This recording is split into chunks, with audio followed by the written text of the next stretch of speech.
Wonder Woman 1984 is a promise of a better world.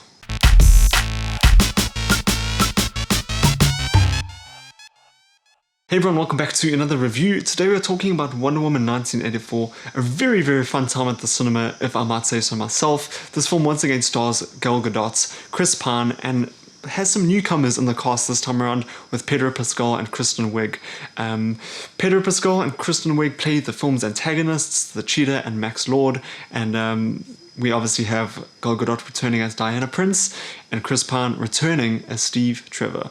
Going into this film, I was a little concerned because we have seen a lot of it from the promo material, and I was pleasantly surprised at how much they actually did not reveal in the trailers. And there's a lot of story, there's a lot of plot that was not revealed in the trailers, which I kind of thought was initially, and I was very surprised to find out that it wasn't. So there were a lot of surprises in this film, a lot of things that caught me off guard, but things that I just really did enjoy about this movie. This film was obviously set in the 1980s, and I thought it captured that time period pretty well. There's been a lot of films and TV shows recently that have been going back to that sort of 1980s period to help convey and tell their story, and I thought Wonder Woman 1984 does that really well. Doesn't just set it in the 1980s because nostalgia.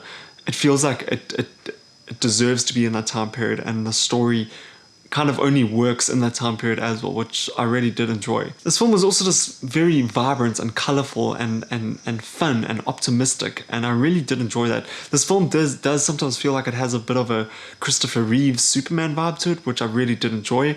It's very heartfelt, it's very heartwarming, very optimistic, and I think it just suits the Gal Gadot, Dianne Prince Wonder Woman so well. I also think this film works better for this character, if that makes any sense. Let me explain that a little bit. So I really liked Gal Gadot's performance as Wonder Woman in her first film, but I really did think that this film, her performance is a lot more dynamic, and it's probably because her character is a bit more dynamic in this film as well.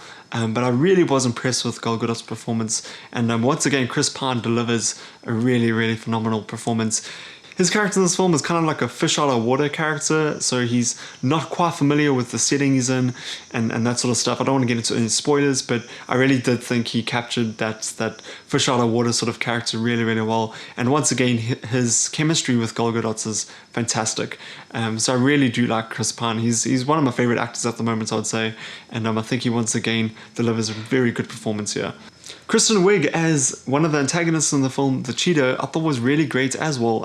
She was really good. I was a little concerned from what I saw in the trailers because it did kind of look like she might have potentially gone the route of like a Jim Carrey Riddler character, but I'm happy to say that I really did enjoy her performance in this film. She has a lot of range.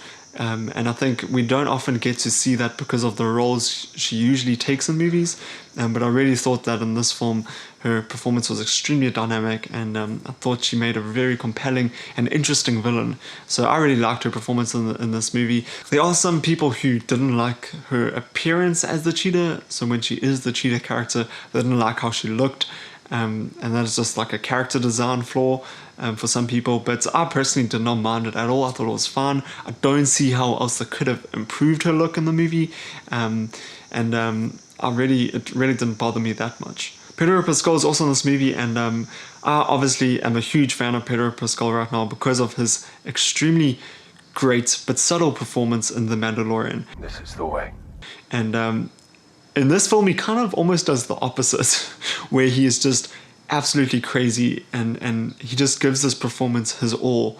But it's also a very sort of crazy performance. At times, some people have been saying this as well, and I kind of agree with it. At times, it sometimes feels like a bit of like a Nicolas Cage performance. That's how like out there he goes with it.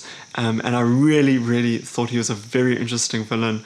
Yeah, I really liked his villain character in this film. I thought it worked really well for the movie, and I really am just excited to see Pedro Pascal do more things now. Not a lot of people have been talking about this either, but I really did think Hans Zimmer's score in this movie was absolutely fantastic. Now obviously there are some similar themes musically to the first Wonder Woman film, including the sort of iconic Wonder Woman theme at this point with like the electric guitar and stuff. But I do kind of feel like Hans Zimmer just notches it up to 11 or 100 or whatever in this movie, but really did feel like a superhero musical score. And I really did enjoy that. It's one of my favorite Hans Zimmer scores that I've heard recently, personally. So I really did enjoy that. I'm really excited to go back and listen to the score as well. This film is a very optimistic and exciting time at the cinema, and I really did enjoy it. However, there were a few issues I had towards the end of the film, towards the final act of the film, the third act. And I would say that for me personally, the third act does feel a bit convoluted. It does kind of get to a pretty ridiculous state, I would say, and there's a lot going on. It's not as bad as I think it could have been, and I personally did, I would say, prefer to the climax of the first movie.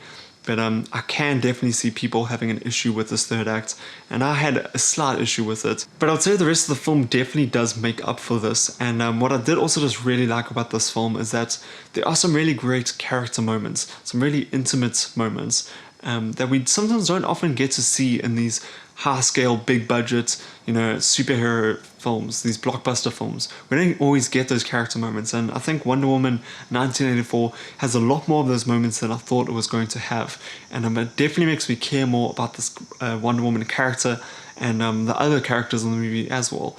And I feel like this movie has come out at a good time. It's here to give us hope. It's here to make us optimistic about the future. It's here to unite us as people.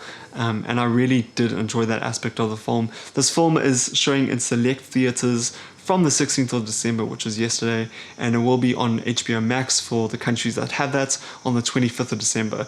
Guys, I really, really enjoyed Wonder Woman 1984. I'm giving it a 3.5 out of 5. I would have gotten a higher rating if the ending for me just worked a bit better, but I think overall the film is definitely solid, definitely worth checking out if your cinemas are safe. And I would highly recommend this movie. Once again, Patty Jenkins does an absolutely fantastic job with the Wonder Woman character. Cannot wait to see what she does in Star Wars Rogue Squadron in a couple of years' time as well. But guys, those are my thoughts on Wonder Woman 1984. If you guys have seen the film, please let me know in the comments down below what you thought of the movie. And if you have not yet seen it, are you excited to see it? I'd love to know your thoughts. Thanks so much, guys. I'll see you guys on the next one. Please stay safe out there during these crazy times. Keep well, keep safe. I'll see you guys soon. Bye bye.